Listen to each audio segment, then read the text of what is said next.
Главные события уходящего четверга, 18 декабря, в материалах наших корреспондентов. Это итоги дня. В студии Петр Васильев. Здравствуйте. Коротко о темах. В Якутске прошло пленарное заседание 3-го съезда депутатов с участием главы Якутии. Расскажем подробности. Патриотизм – это не лозунг и не фраза, а ежедневные полезные дела. Под таким названием в Алданском районе финишировал патриотический фестиваль. Мобильный хирургический центр работает в Нерюнгри. Его главная цель – повысить доступность медицинской помощи для всех жителей. Тем временем в Квантуриуме Дворца детского творчества презентовали первый образовательный спутник Якутии – Челбон. В республике проходят финальные соревнования по бильярду. На игровых столах разворачивается настоящая драма, где каждый удар – холодный расчет, а каждый ход – продуманная стратегия. В Якутске прошло пленарное заседание 3-го съезда депутатов с участием главы Якутии Айсана Николаева и председателя Илтумен Алексея Еремеева. В работе съезда приняли участие около 500 делегатов из всех районов республики. На повестке ключевые вопросы социально-экономического развития. Подробности знает Даяна Федорова. Третий съезд депутатов стал площадкой для обсуждения наиболее актуальных вопросов. В первый день работы делегаты рассмотрели темы, связанные со специальной военной операцией и поддержкой семей ее участников. Мы помогаем в виде доставки льда, продуктов питания, всеобщей помощи, будь то снег, либо работа в огороде, по дому, отопление. Всем, что можем, по заявкам, либо мы сами делаем обход нашим наследием, семье. Отдельное внимание уделили вопросам развития системы образования, в том числе в арктических районах республики. По Арктике, кто сюда приехал, сейчас уже будем организовывать уже мероприятие совместное, где мы будем ставить задачи, вопросы, которые нам нужно будет решать уже на сегодняшний день. Один из таких задач у нас будет в марте месяце, у нас будет большой съезд уже образовательных учреждений, там же будут и депутаты из районных администраций арктических районов, поэтому надеемся на хорошее будущее. В этом году особое внимание участников съезда сосредоточено на проекте нового республиканского закона о местном самоуправлении. Документ сохраняет двухуровневую систему МСУ. В центре обсуждения новые правила избрания глав районов и распределения полномочий между уровнями власти. Если ранее население выбирало главу, и на этом вроде все успокаивались и говорили: глава, мы тебе вручили ответственность, иди дальше работай, то теперь ответственность становится коллективная. Мы, как депутаты, которые избрали главу, несем коллективную ответственность за жизнь и быт наших сельчан, наших наследников. Народ избирает депутатов, но есть депутаты, которых народ мало знает. И как-то здесь будет немножко, все равно народ будет возмущаться. Есть одна оговорка, то, что мы избраны народом, поэтому народ доверяет нам, как говорится. А дальше как будет, еще время покажет. В своем выступлении Айсан Николаев подчеркнул, что в следующем году предстоит усиленная работа на всех уровнях власти. Он отметил необходимость комплексной ревизии и приведения в соответствие уставов, регламентов и нормативных документов муниципальных образований. Я ожидаю от вас активного нормотворчества на местном уровне, теснейшее взаимодействие с администрацией, с хозяйствующими субъектами и, конечно же, жителями. При этом не упускайте ни одного вопроса подготовки, проявляйте инициативу и выявление проблем и поиски их решений. На предстоящей сессии парламентарии рассмотрят законопроект о местном самоуправлении республики. Он вступит в силу с января следующего года. Глава Якутии отметил, что до июля 2026 года необходимо урегулировать вопросы полномочий, которые должны вступить в силу с января 2027 года. Даяна Федорова, Джилстайн Накентьев, Якутск. В следующем году россиян ждут изменения в сфере жилищно-коммунальных услуг. С марта крайний срок их оплаты сдвинется на 15 число. В Госдуме заявили, мера призвана помочь гражданам, получающим зарплату 12 или 15 числа. По словам депутатов, им неудобно оплачивать коммунальные услуги 10 числа каждого месяца, из-за чего у них появляются просрочки и начисления пени. Закон также переносит крайние сроки предоставления платежей с 1 числа на 5. Инициатива даст больше времени ресурсоснабжающим организациям и управляющим компаниям для расчета начислений. Уже с 1 января в Якутске подорожает проезд в маршрутных автобусах. Точная стоимость за наличный расчет составит 58 рублей. Это решение стало ответом на совокупность внешних экономических вызовов, с которыми столкнулся городской транспортный комплекс. Об этом накануне заявил мэр Якутска Евгений Григорьев в ходе своей итоговой пресс-конференции. Он отметил, что за прошлый год существенно выросли затраты на содержание транспорта. Цена на метан увеличилась на 17%, подорожали запчасти и топливо. Мэр подчеркнул, в условиях общей инфляции и увеличения МРОТ транспортным предприятиям становится сложнее работать по старым тарифам. Повышение цен – вынужденная мера, чтобы сохранить качество и устойчивость работы пассажирского транспорта. В Ленском районе состоялось важное событие – первый районный патриотический форум, в котором принял участие почетный гость. Первый якутянин, участник специальной военной операции, удостоенный звания Героя Российской Федерации, кавалер Ордена Мужества, депутат Госсобрания Илтумен Александр Колесов. Подробности в следующем сюжете.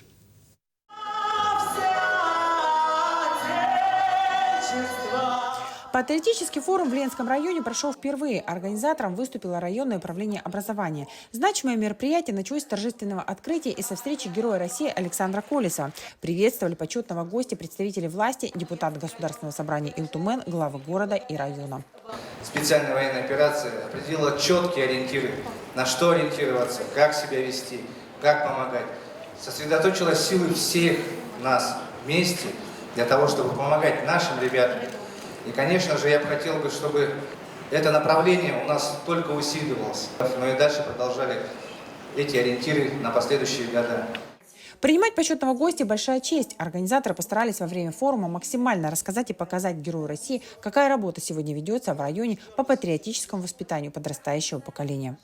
Форум, прежде всего, это память о наших предках героических, тех, кто всегда защищали нашу страну. Это память тех наших сегодняшних бойцов, которые отдали самое дорогое, это свою жизнь, защищая нашу страну. Это память. Их подвиги никогда мы не должны забывать. Мы должны писать золотыми буквами имена наших героев. И молодежь смотрит на нас, равняется, берет пример. И мы, ветераны специальной военной операции, стараемся по мере возможности активно участвовать. И мы должны это сделать, потому что будущее нашей страны, России, это за молодежью. Программа форума была построена так, чтобы каждый участник нашел для себя что-то важное и интересное. Организована работа площадок, конкурс военно-патриотических клубов, фотовыставки, работа передвижного музея. Каждый из гостей мог пройти курс молодого бойца и стать участником полезного мастер-класса, который провели волонтеры Ленского покрова. Дети приучаются оказывать помощь нашим защитникам в виде нашлемников, сухих душей, браслеты выживания. То, что посильно детям с интересом спрашивают, интересуются. Некоторые боятся, что не получится. Но получается. Также Герой России посетил штаб общественного движения «Ленский покров», ознакомился с деятельностью волонтеров и оставил автограф на флаге. После Александр Колесов отправился в школу, побывал в музее молодой гвардии и провел урок мужества. У нас связи нету, все наши частоты заглушили враги. И мы, не зная обстановки, прямо влетаем в деревню, а там вся деревня под врагом. Навстречу нам выезжает БТР вражеский и открывает огонь. И меня пытались взять в плен, окружить. Где-то в течение около часа, я выходил из этого боя. Залежка отомстила, уничтожил там, прилично бойцов. Но мне повезло, Бог помог, потому что я молился во время этого боя. Уже патроны начали иссякать. Одиночный поставил, начал прицельно работать. Школьники были очень активными, расспрашивали героя о фронтовых буднях, боевом товариществе, военной технике и о том, изменилось ли представление о подвиге со временем. И, конечно же, о высоких наградах Александра Колесова. На таких людей нужно равняться, поэтому мне было очень интересно. И когда он заходил, я даже почувствовал энергию его. Интересно было о его боевых товарищах, о вообще ощущениях его. Это мне было интересно. Уроки мужества Герой России провел во всех городских школах. Также встретился со студентами Ленского технологического техникума и посетил семью военнослужащего. Светлана Болеева, Виталий Андреев, Ленск. Патриотизм – это не лозунг и не фраза, а ежедневные полезные дела. Под таким названием в Алданском районе финишировал патриотический фестиваль. В течение 3 месяцев детские сады и школы представляли свою деятельность по различным направлениям. О реализуемых проектах нашим коллегам рассказали школьники поселка Ленинского. В чем заключается любовь к родине и уважение к традициям? Насколько ценно стремление помогать людям? И какие дела способен сделать каждый из нас во благо окружающих? Ученики школы номер 5 поселка Ленинского знают ответы на эти вопросы. Смысл простого и емкого слова «патриотизм» ребята раскрыли на творческом концерте. В нашей школе, кратко могу сказать, что есть разные направленности. Например, есть юноармейский отряд имени Алексея Пазникова, который погиб при исполнении своей воинской обязанности специальной военной операции на Украине. Также у нас есть военно-патриотический клуб «Мужество» и казачий класс. Подготовленное школьниками представление стало ярким, захватывающим и пронзительным. Концерт явился своеобразным завершением районного патриотического фестиваля под названием «Патриотизм – это не лозунг и не фраза, а ежедневные полезные дела». На творческой встрече зрители и жюри фестиваля могли ознакомиться с деятельностью детских и подростковых объединений, действующих в стенах 5-й школы. Данным иммерсивным спектаклем мы хотели бы показать, что в нашей школе есть пространство для развития всех детских общественных организаций, как военно-патриотических, так и волонтерских, так и творческих. Также в нашей школе через грант главы Алданского района реализовывается программа казачьего класса. Фестиваль стартовал в сентябре, и в течение 3 месяцев школьники и дошколята представляли деятельность по различным направлениям. Благотворительные акции, реализация всевозможных проектов, каждому образовательному учреждению было чем поделиться. Формирование у детей чувства гордости за свою страну педагогами ведется комплексно. По школе вообще большая работа идет по патриотическому воспитанию. Не только, допустим, военно-патриотический клуб, но есть еще волонтеры, которые занимаются общественными делами, помогают ветеранам труда. К нам также еще приезжают участники СВО. Показав в рамках фестиваля обширную разноплановую деятельность, детские сады и школы подтвердили, что патриотизм – это действительно ежедневные полезные дела. Фестиваль финишировал, и сейчас членам жюри предстоит подвести итоги. Татьяна Вахнина, Сергей Шипачев, Александр Лукин, поселок Ленинский, Алданский район. Многодетные отцы-одиночки получат право на досрочную страховую пенсию. Такой законопроект принял Комитет Госдумы по труду, соцполитике и делам ветеранов. В настоящее время подобная мера имеется у многодетных мам. Согласно новому документу, мужчины, в одиночку воспитывающие 3 детей и более, смогут выйти на пенсию в 62, 61 и 55 лет, если их индивидуальный пенсионный коэффициент составляет не менее 30, а стаж не менее 15. Кроме того, отец должен ухаживать за детьми в течение 8 лет со дня приобретения статуса единственного родителя. Еще одна важная новость для родителей и водителей. Госдума приняла во 2-м и 3-м чтениях законопроект об увеличении штрафа за перевозку детей без автокресла. Теперь за нарушение правил обычные водители будут обязаны выплатить 5 тысяч, должностные лица 50 тысяч, а юридические 200 тысяч рублей. Согласно документу, самозанятых таксистов также будут штрафовать на 50 тысяч. Причем документ должен получить одобрение от Совета Федерации и президента лично. Напомню, в стране запрещено перевозить детей без специальных автокресел. Мобильный хирургический центр работает в Нерюнгре. Цель данного проекта – повысить доступность медицинской помощи для всех жителей региона. Выезд врачей со столицы республики в Нерюнгринский район проходит на регулярной основе с 2024 года. Какой объем помощи был оказан за это время, узнавали наши коллеги. Это 2-й выезд мобильной бригады хирургов в Нерюнгре за этот год. Всего за 2 года реализации проекта хирурги посетили район 4 раза. Как правило, мы сюда приезжаем в составе бригады ортопедов, травматологов-ортопедов. Проводим операции по имплантации крупных суставов. Значит, за это время сейчас мы провели имплантации 17 пациентам, 10 тазобедренных суставов и 7 коленных суставов. Кроме этого, проведено операции по поводу восстановления целостности черепа у пациентов с дефектами. Это нейрохирургические операции. Всего выполнено 5 операций. Также проводим экстренные операции, если в этом есть необходимость. С начала работы проекта количество пациентов увеличилось за счет того, что в перечень операций включили операции по замене коленного сустава. Жители Нерюнгринского района очень довольны, что им удается получить бесплатную квалифицированную медицинскую помощь, не выезжая за пределы района. Проблемы начались давно. Обратилась в свою поликлинику Курганову. Он сделал все необходимые снимки и сказал на операцию протезированную.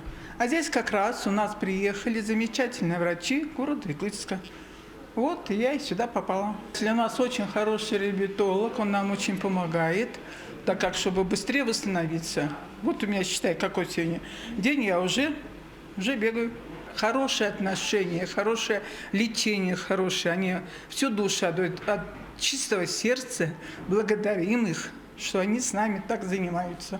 Врачи мобильного хирургического центра передают свой опыт врачам Нерюнгринской центральной районной больницы, проводят мастер-классы, обучают в процессе оперативных вмешательств. Скажем так, плоды данных взаимоотношений и взаимодействия уже дали о себе знать. Как известно, мы в этом году выполнили первые операции по эндопротезированию тазобедренного сустава. И на следующий год планируем увеличивать количество, насколько это возможно, чтобы, скажем так, максимально минимизировать очередность граждан на получение данных видов высокотехнологичного медицинского лечения. На следующий год также уже запланированы 2 выезда мобильной хирургической бригады в Нерюнгринский район. Екатерина Павлова, Андрей Гаянов, Нерюнгрин.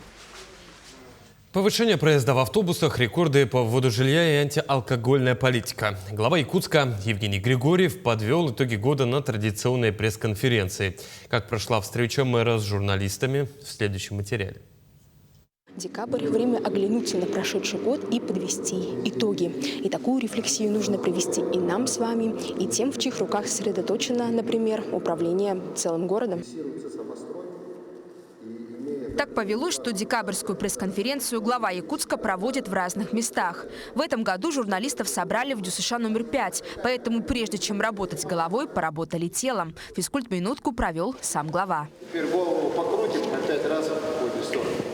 Эта встреча с представителями СМИ, возможно, будет последней для Григорьева в качестве градоначальника. Срок его полномочий истекает следующей весной. Так что после разминки итоги не только этого года, а 5 лет работы. За пятилетку в городе рекордными объемами более 200 километров охвачен дорожный ремонт. 85% дорог соответствуют нормативу. Рекордными объемами идет обновление подвижного состава автобусов. Есть проблематика, но мы с ней работаем. Рекордными темпами строится жилье. Более 1 миллиона 700 тысяч квадратных метров за пятилетку. При всех достижениях главной победой Григорьев считает успехи в антиалкогольной политике. На 19% снизилось употребление алкоголя за пятилетку. На 19% меньше стали пить. Соответственно, на 26% снизилось количество пьяной преступности. Я призываю и благодарю всех, кто принимает сторону здорового образа жизни, занимается чаще физкультурой. Вопросы же журналистов по большей части касались социальной сферы, работы УК, благоустройства придомовых территорий. Как и ожидалось, мэр анонсировал повышение цен на проезд в автобусах со следующего года с 52 до 58 рублей наличными. Ну и, конечно, всем интересно было узнать, есть ли в планах у главы города выдвигаться на 2-й срок. Я бы хотел продолжить. Дальше, если сложится так, что я не буду работать мэром города, то я буду продолжать работать на благо своего народа точно. Нам не дано видеть будущего, но журналисты пожелали Григорьеву встретить следующий Новый год в том же статусе. Эржена Гармаева, Джулустан Иннокентьев, Якутск. В кванториуме Дворца детства презентовали первый образовательный спутник Якутии «Чалбон». Над разработкой малого космического аппарата трудились выпускники физико-технического лицея имени академика Ларионова и детского технопарка «Кванториум». «Чалбон» позволит проводить гравитационные измерения, съемки поверхности и даже образовательные сеансы со школьниками. Для этого на базе Малой академии наук созданы Центр управления полетом и школьная сеть обмена данными. Сам запуск спутника планируется 28 декабря с космодрома в Восточной в Амурской области. Команда выйдет на место запуска уже на следующей неделе. Малокосмический аппарат «Чалбон» выполняет образовательные цели. В нем установлено 12 микроконтроллеров, различные оборудования, датчики, сенсоры. И школьники Якутии могут загружать на спутник свои программы, выполнять свои эксперименты и получать результаты этих экспериментов, уже находясь на Земле. Работать настоящим космическим железом, не принимая, скажем так, прямого участия в разработке. В Якутской офтальмологической больнице открылся новый музей. В экспозиции представлены уникальные наборы глазных инструментов, аппараты начала 20 века и другие значимые экспонаты, собранные со всех уголков республики. Подробности у Лилии Бурцевой. Открытие музея приурочено к столетию офтальмологической службы в Якутии. За прошедший век глазная медицина значительно усовершенствовалась, претерпев изменения в технологиях и методах лечения. Экспозиция музея показывает этот путь, рассказывая о ключевых этапах и достижениях офтальмологической службы региона. Это действительно память. Это память, это, так сказать, история, которая свидетельствует о том, как мы развивались, как мы жили, как мы становились на ноги. И в становлении нашей офтальмологической службы очень много интересного. Особое внимание в музее уделяется научным трудам якутских врачей-окулистов. Здесь представлены воспоминания, собранные в книгах, а также инструменты и аппараты, которые использовались в их практике. Они подчеркивают не только вклад местных специалистов в развитие офтальмологии, но и демонстрируют эволюцию медицинских технологий в регионе.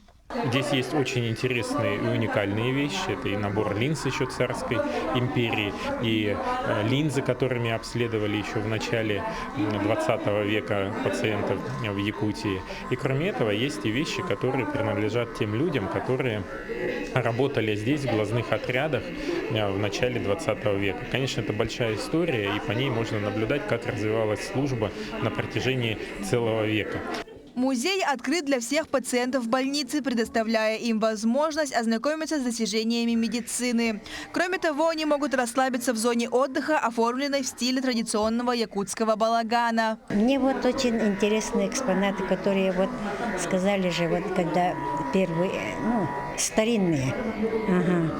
Старинные там эти линзы, всякие там давление проверять всякие это есть, да?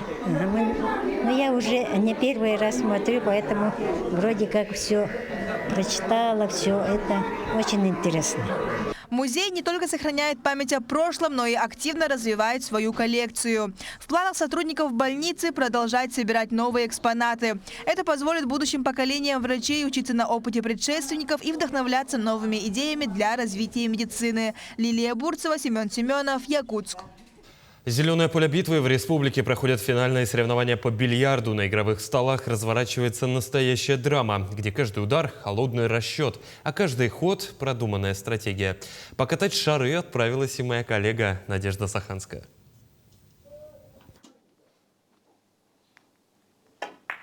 За внешней простотой симфония точных движений. Любители и профессионалы этого эстетичного вида спорта собрались под сводами бильярдного клуба подвести итоги уходящего года.